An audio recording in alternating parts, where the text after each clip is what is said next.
Hello and welcome. You're watching Business Today Television. I'm and this is the earnings special edition. Skill and Talent Development Company NIIT on Friday reported its consolidated net profit of 11.16 crore rupees for the quarter, and the company, remember, had posted a 9.36 crore rupee loss in the year ago period, so it has turned black on a year basis again.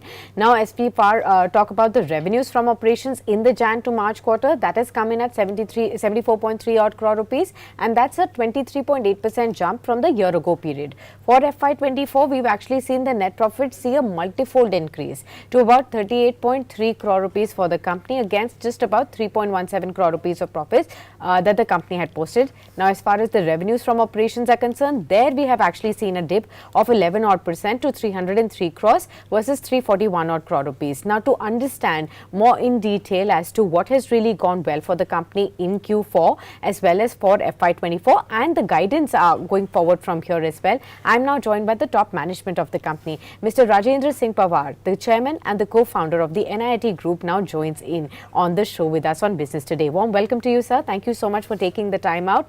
Truly appreciate your presence on Business Today Television. Do tell us and our viewers, sir, how have you yourself assessed the Q4 earnings as well as FY24 earnings for you? What has really worked well for you and what did not keep up to your expectations this time around? So thank you, Sakshi. First of all, nice to be here about a quarter after we last had a long chat. And I think whatever we talked about, I was just taking a look at what we discussed. I think it's panning out as we had expected and as I had mentioned. That it's been a year of turnaround after the big shock that came in the last calendar quarter of 22 with the IT companies pretty much stopping hiring. So we had decided, as I mentioned earlier, just repeat a bit of it just to get the context correct, that we had shifted gears quite significantly and that the changes we introduced are what we are driving and what we are looking at in the future. So first, let me talk about the quarter. I think the quarter is symptomatic of how subsequent quarters will be. So to start with, over the same quarter last year, which is important in our cyclical nature and also in this turnaround, the growth has been 24%. And let me at the outset say that we expect this kind of growth going forward for this balance of this financial year. So we should end year over year with that or higher growth for the year, first of all. Second thing I had mentioned is that we are making a lot of shifts, a lot of investments, and those investments will continue this year. So our margin, you saw, which was for the year at 2%, we expect that to grow at the operating margin level, but not very significantly in the next year, considering that there'll be a lot of new things happening. So it'll be higher than that, and it'll be a mid-single-digit range of margin. And that is because we are going to be doing a lot of new things. So now, about what all we did, just carrying forward, I talked about the fact that IT hiring at the entry level, we expect it to remain subdued for a few more quarters. Maybe the next academic year, when it ends, those students perhaps will have better news than the students who are coming out this year. So in IT, the shift is much more towards senior people and their training. And we have introduced a number of programs aimed at senior people. I specifically, I think, mentioned, if not, I should mention that digital architects, which is very senior people. The programs there are doing well, and we expect more such programs for the middle and upper level people, technical people in the IT field to benefit from those programs.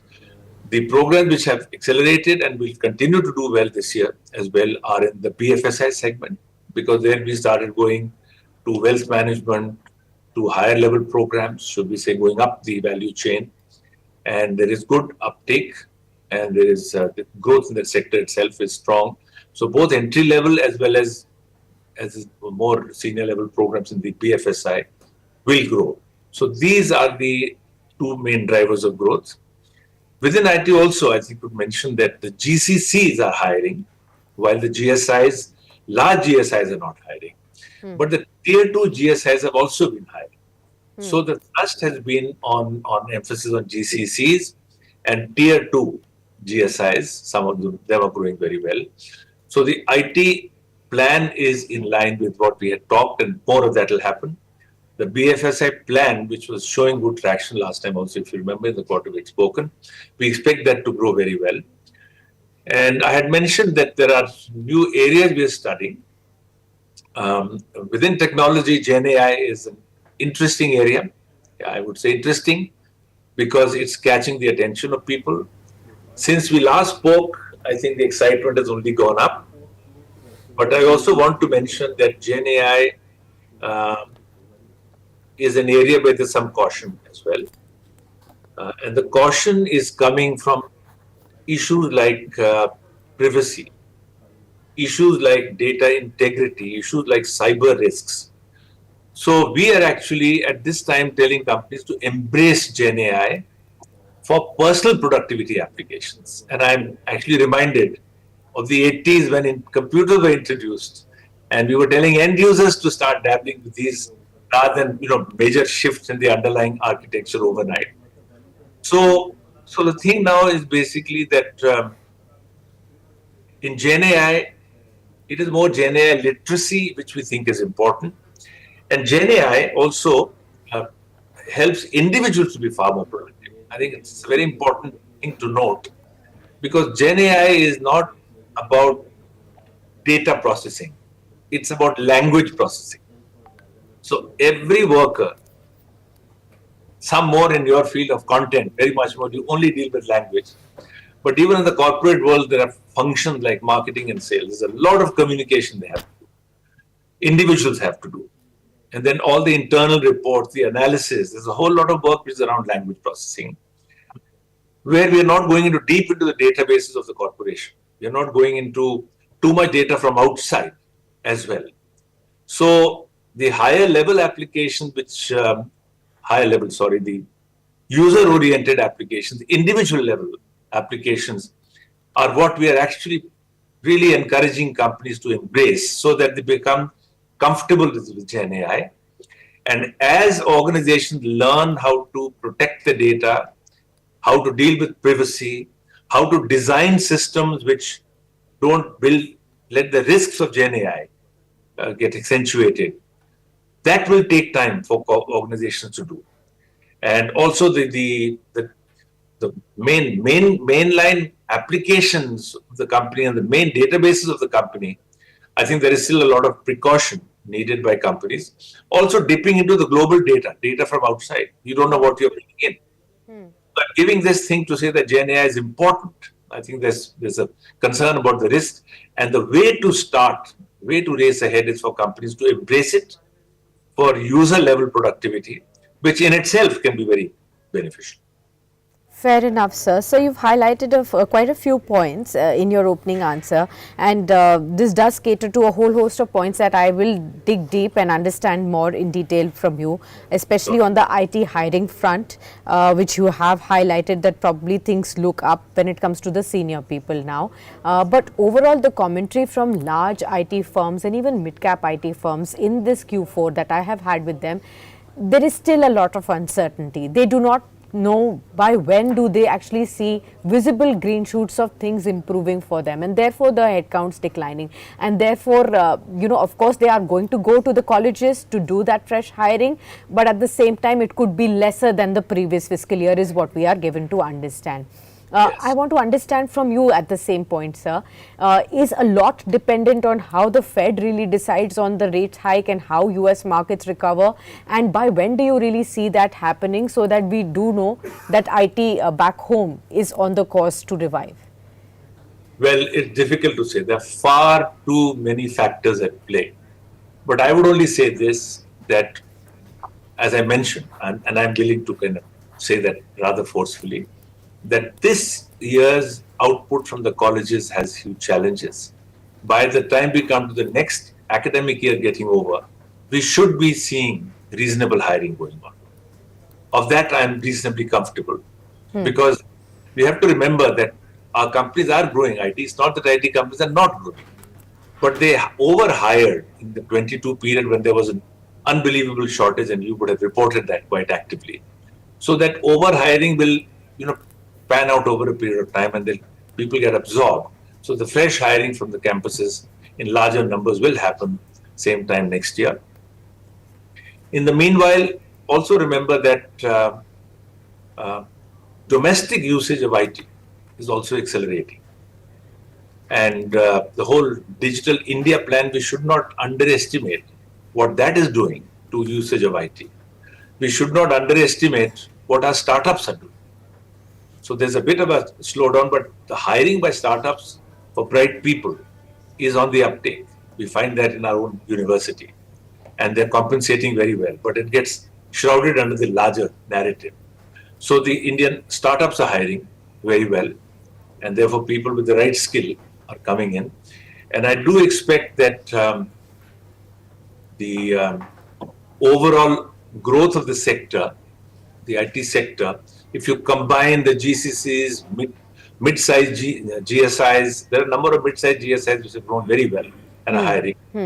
Of course, the big few who will start in the next few quarters. Give it a few quarters, they still have people they overhired who are being brought into the system. So that overhiring also is actually created trouble for students of this year because they're being absorbed as we go along. So net, I would say this time next year, hiring should be in good shape.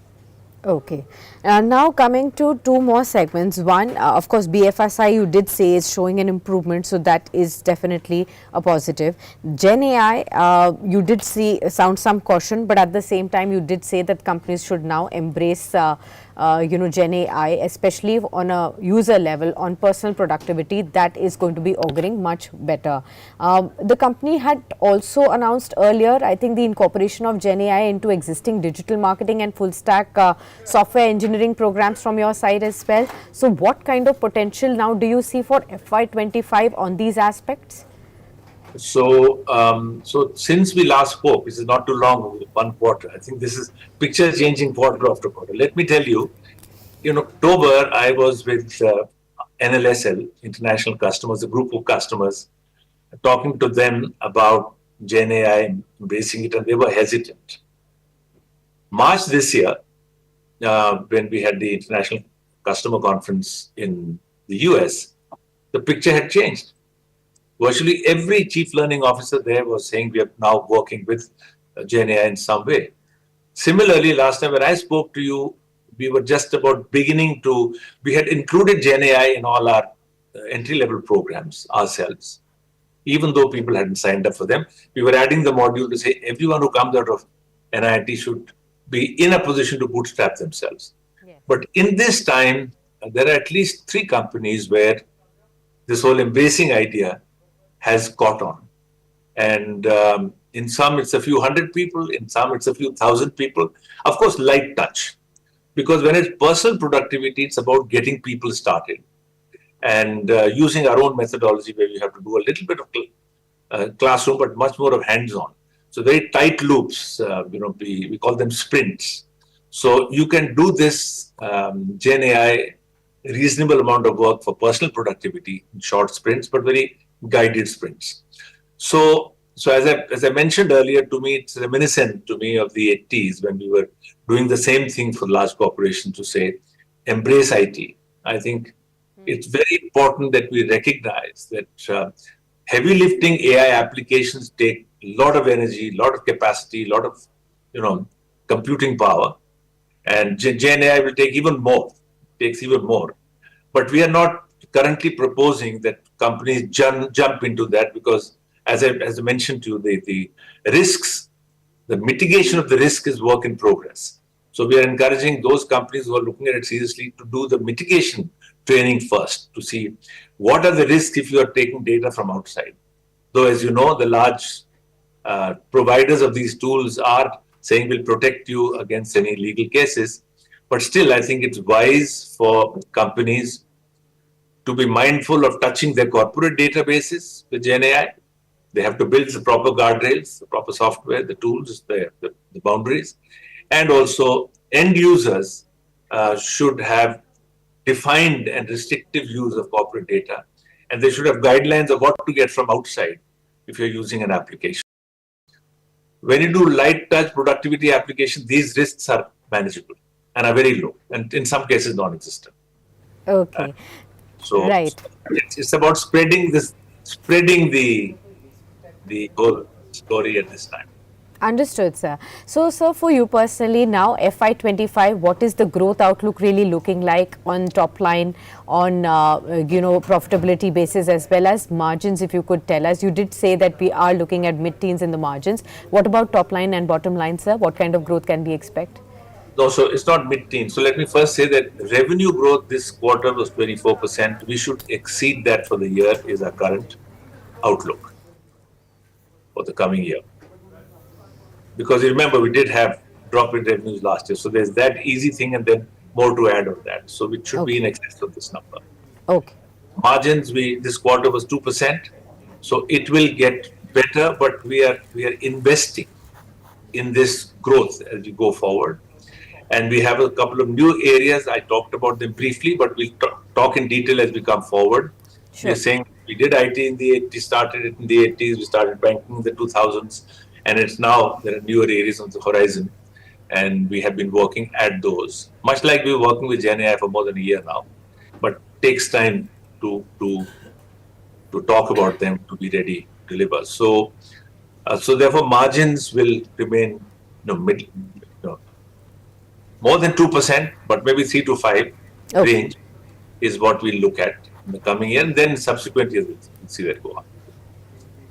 Okay. And how about, sir, as far as, your growth in segmental performance is concerned, both career segment as well as the working professional segment, what kind of growth do you foresee?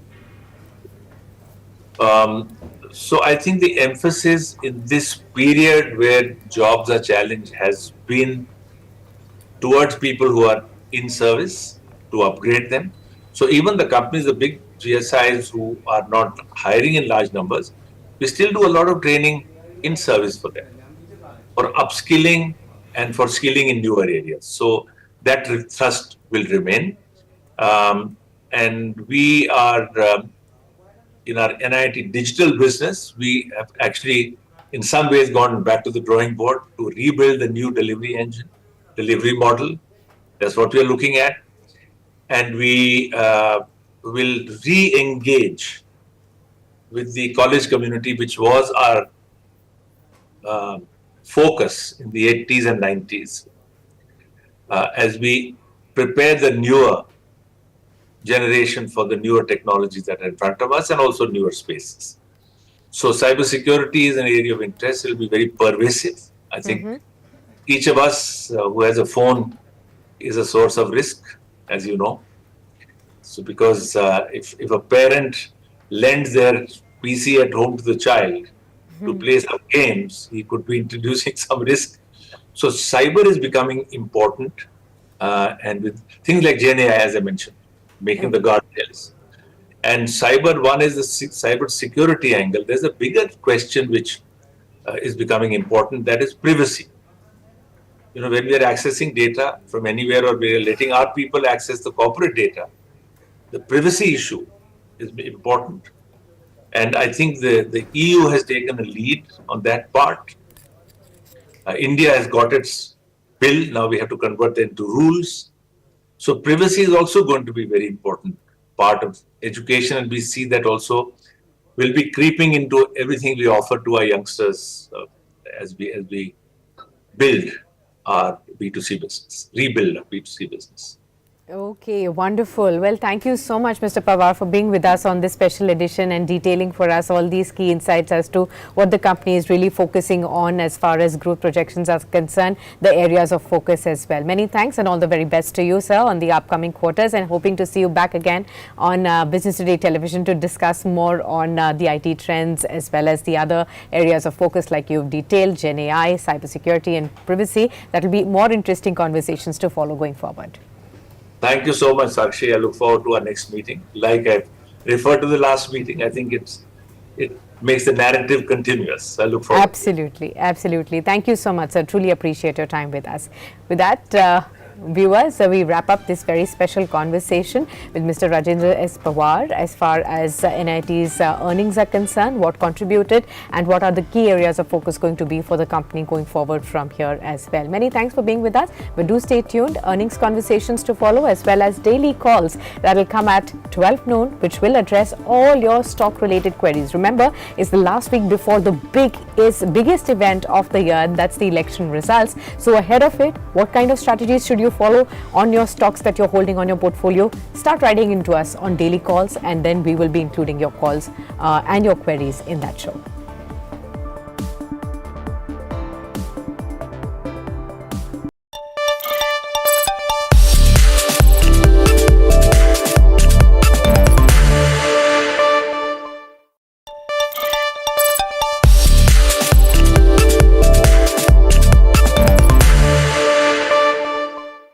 Hello and welcome. You are watching Business Today Television. I'm Sakshi Batra and this is your favorite show, Daily Calls, a show where we address